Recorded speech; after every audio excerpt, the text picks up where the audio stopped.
All right, buongiorno, good morning, Big Rich, early morning business. I can't stop.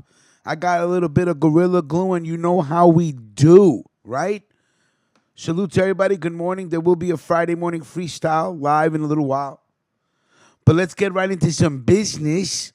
This article was sent to me by my boy Dan Supreme early this morning.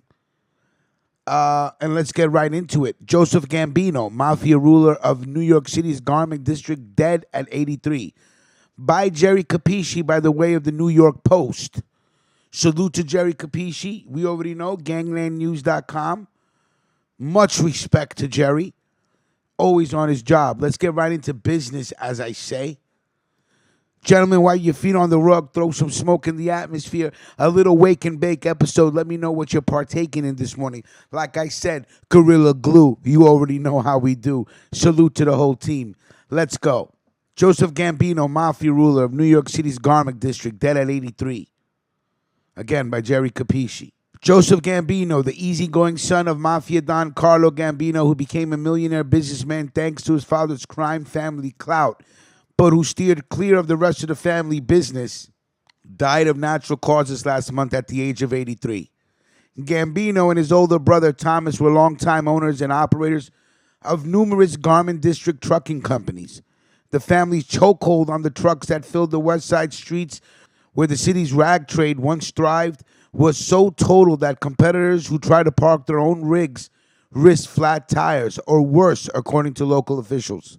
Unlike Thomas, Joseph Gambino never became a made man of the Mafia.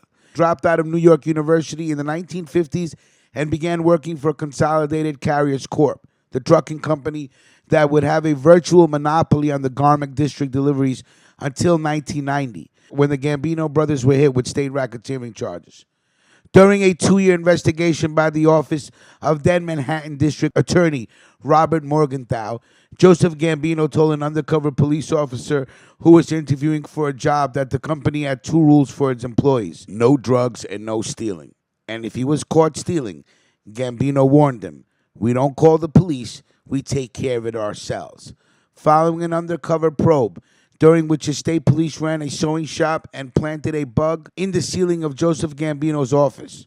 Joseph, then 54, and brother Thomas, 61, were charged with enterprise corruption and 52 counts of larceny, extortion, coercion, and restraint of trade.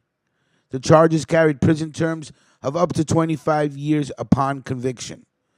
The investigation was the launching pad for the little-known assistant DA named Elliot Spitzer. It was not a penny ante case. By the end of 1989, according to evidence compiled by the DA's office, the brothers controlled at least a dozen trucking concerns that had grossed about $70 million in the previous 3 years. About $50 million of that revenue came from deliveries to and from sewing shops, of which some $22 million was profit. In November of 1989, when the DA's office had obtained enough evidence for a search warrant, the ceiling bug picked up Joseph's opinion of what investigators would conclude when they went through Consolidated Carriers' books and records.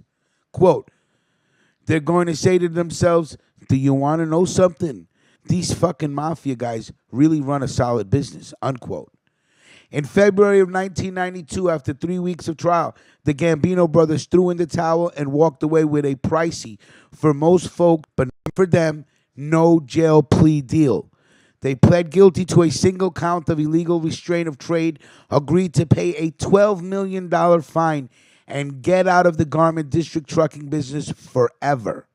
The manager at the Avioli Funeral Home in Brooklyn's Dyker Heights, who declined to give his name, took a vow of omerta about all things pertaining to the death of Joseph Gambino. We know he is survived by his brother Thomas, 90. All right, so first of all, salute to Jerry Capisci, of course, ganglandnews.com, by the way of the New York Post, though. By the way of the New York Post.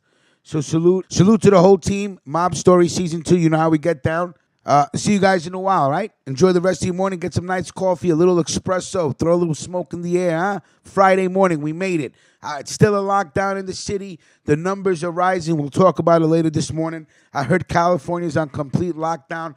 I heard that Italy has surpassed China as far as the number of deaths from this virus. So, of course, all of our prayers and positive energy go out to Italy. I know I got friends over here, the Panzini family, the Caminali family, the Fabrizi family. I know they're very worried about people back home, their cousins, their relatives. So I hope that everything works out and the numbers start going down to Italy. All right. Salute to everybody. Have a great morning. We will talk soon. Don't forget 9 o'clock Friday morning freestyle. You know how we get down. Salute.